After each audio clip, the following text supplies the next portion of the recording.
জীবনে দেখেনি খেলাটা দেখ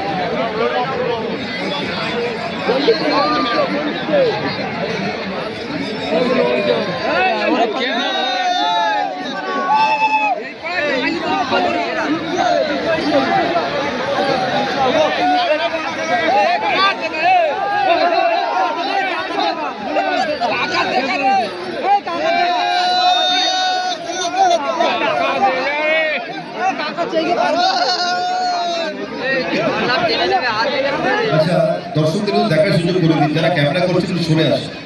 ক্যামেরার দূরতে কর সবাই চেকে ধরলে কি করা হবে, সরে আসুন দিক থেকে। কারা ছবি তুলতে মহিলাকে নিয়ে আসে